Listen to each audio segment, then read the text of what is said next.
Today we are talking about new Texas Longhorns football coach Steve Sarkisian's offensive philosophy. I've been doing a deep dive into everything Sark since the news broke, and I was watching his latest offensive clinics along with game tapes and interviews from his contemporaries. Steve seems to have mastered the levers of an offense, never getting cornered and armed with adjustments and counter adjustments. Sark's offense is somehow both heavyweight knockout artist and lightweight volume puncher with impeccable technique. Most fans have heard of his offense's aggressive demeanor and explosive potential, but how exactly is Sark manipulating defenses into playing his game? How does he walk you towards your own demise by taking advantage of opposing coaches' hubris? I call Sark's overall philosophy violent chess, because positioning to attack is just as crucial to his success as attacking itself. But first, I want to make a brief comment on Fanatic Perspective's announcement regarding his mother's recent cancer diagnosis.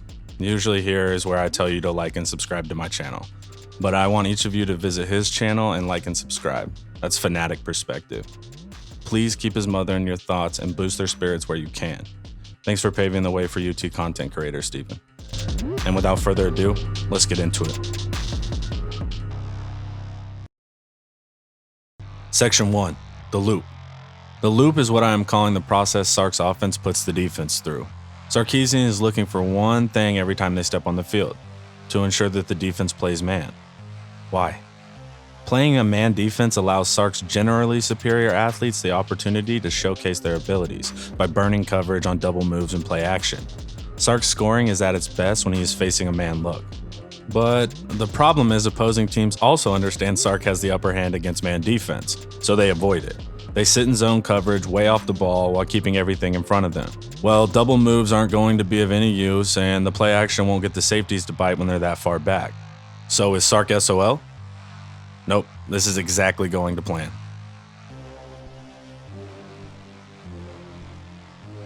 In Sark's latest coaching clinic, he stresses the concept of a layered offense. All this means is your offense is designed with built-in answers to the coverages the defense is going to throw at you.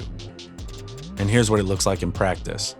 All right, so the scared or maybe intelligent defensive coordinators do not want to match up head-to-head man, so they sit in zone. By sitting in zone, you have players on defense that can have two separate responsibilities, usually an outside linebacker, stopping the run and protecting the pass. Sark uses this dilemma to his advantage by utilizing run-pass options, or what I'll be referring to as RPOs. So if that choice defender plays the run, the QB makes the pass. If the defender drops back in coverage, then you hand the ball off to the running back. Now, in order for this RPO to work, you have to have a credible history of successful runs and short passes. You must establish your run game quickly as the foundation of the other layers yet to be added. Well, the defense understands this is the linchpin to the offense as well, so they decide we are going to take away the run. Sark comments on this suboptimal approach by noting that layering your offense ensures that as soon as you take one piece away, the next one is able to activate. Remember, there's always an answer.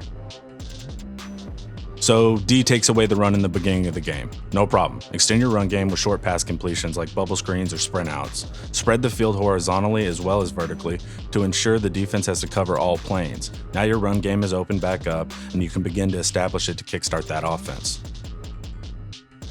With the run and short pass established early on, the RPOs open right up. The RPO layer consistently exploits the defense over and over, back and forth, until the defense is getting seasick watching all the offense move around, almost triggering a state of hypnosis and a false sense of security. Sark's runs and passes can also be tagged into an RPO, meaning his plays also have different layers that unfold throughout the game. He makes sure his offensive line blocks the play in the exact same manner of an actual run or pass, to guarantee the defense doesn't sniff it out due to a change in appearance. The defensive coordinator is getting sick of this. I gotta show Steve he can't push me around, the coordinator mumbles to himself. I'll play him head up, man to man. And the crucial mistake was made. Sark's eyes light up because here's exactly what he wanted, a man defense. Time to bust out the play action run. Sark's play action run is so effective because he previously established a credible rushing threat. The DBs in man are now entirely undisciplined and biting hard on the fakes, just in time for the receiver to slip past them for a 40-yard bomb. Touchdown.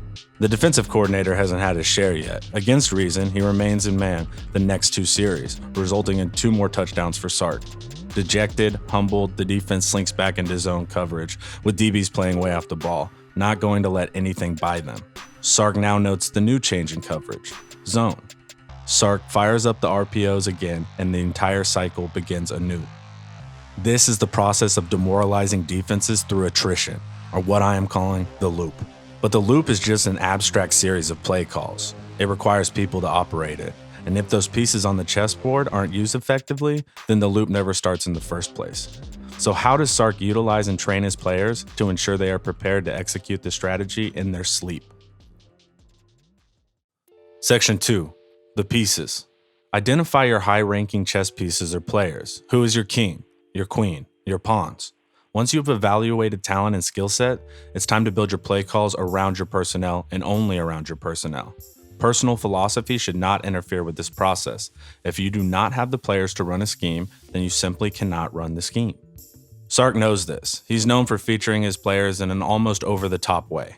Watch his games at Bama this last year. Devontae Smith, Najee Harris, Devontae, Najee. Play after play, these are the names you're going to see. Sark talks about sourcing your featured players from any of the skill groups. When he was a younger coach, his best player on the team was the tight end, so the offense adapted to him. At Bama, he has both backs and receivers to feature. The offense is developed based on the players, period. Now, make no mistake, this is a carefully timed offense, and repetition is the only cure for incompetence. These interlocking parts must be able to reassemble themselves quickly, whether by formation or personnel grouping. But for all its intricacies, Sark makes sure to take a simplified approach as to not overwhelm. By building your system to fit your guys, you make their job easier automatically. You put them in a position to win on each play. Get your fast guy in space, and get your giant tight end matched up with that short linebacker, whatever works. Now, players aren't trying to be something they are not, which breeds confidence, which in turn breeds effectiveness. You gotta stick to the plan for your troops to execute. Drills, reps, film study, rinse and repeat. Run those exact same plays and route concepts over and over in practice. You should be asking yourself, are we practicing this too much? Now your guys are confident, trained, and they can execute. What could stop them? Bad coaching. Sarkisian makes it very clear that the play is the play. He will never reroute a receiver on a play, even if it's beneficial, because his QB always has to know with absolute certainty what is occurring on the field. Sark literally says he would never do that to his guy, and by that he means putting his QB in a situation to fail. He helps the QB in another major way, a pure progression read passing offense. The quarterback isn't reading the coverage, he is simply looking at his number one receiver. If he's open, he throws it. If he's not open, then he moves on to the number two receiver, and so on and so forth. Defenses disguise their looks, and good defenses can make them indistinguishable from each other. The quarterback isn't a psychic to my knowledge, so by forcing him to read coverages live, you are surely setting him up. Each play concept has built-in routes to beat multiple coverages, or Steve was able to read the defense and called the correct beater play. It's the KISS philosophy to the fullest. Now, how does he get so much out of his backs and receivers? He schemes them open, or at a minimum puts them in space with a 3-step head start. Motion is a staple in the offense, but it is far more varied and utilized more often than any other school. Orbit, return, and jerk motion will be used by Sark to generate space. The emphasis on motion isn't just pre-snap. Sark claims to dislike throwing to stationary receivers because this neutralizes their athletic edge. If offensive skill players were painters, open space on the field would be the canvas for them to publish their best works. Players in space are at maximum leverage, and this allows them to turn 7-yard possessions into explosive touchdown plays. Sark can and will score on you by throwing behind the line. He stretches the field to create leverage on the perimeter, and he punishes defenses without that extra defender.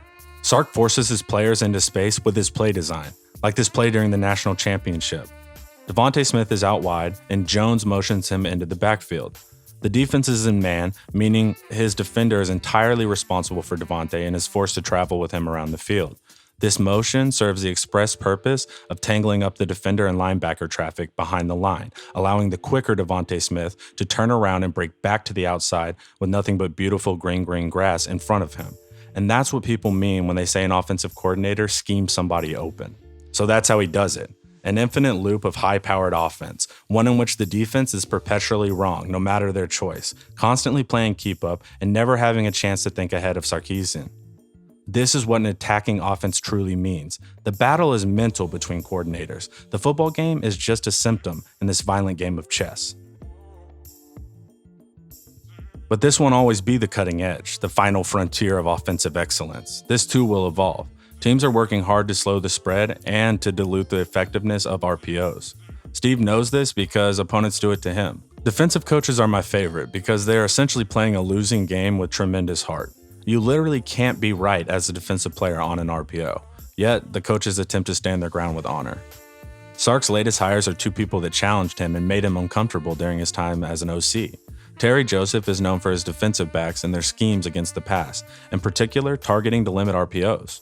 Sark saw it firsthand in the college football semifinal against Notre Dame with Joseph on the opposing sidelines. Coach Kwiatkowski is the new DC out of Washington, one of Sark's old opponents in the Pac-12 during his time at USC. Sark said he was a pain in the butt to prepare for. So what Sark did with these hires was guarantee himself a pain in the butt to force his progress as a play caller. Sark made sure his offense would face daily a defense designed to limit RPOs and the spread offense in general, while facing well-called blitzes from Coach K's defensive front, guaranteeing Sark is challenged daily and forced to evolve his offense. Pretty cool if you ask me. How do you think Sark's offense will fare in year one? Do we have the talent to start building right away, or will it take some more time? Thank you all for watching the videos and subscribing. The growth has been incredible, and I appreciate you all. Watch some more of my videos here, and don't forget to like and subscribe. Hook 'em.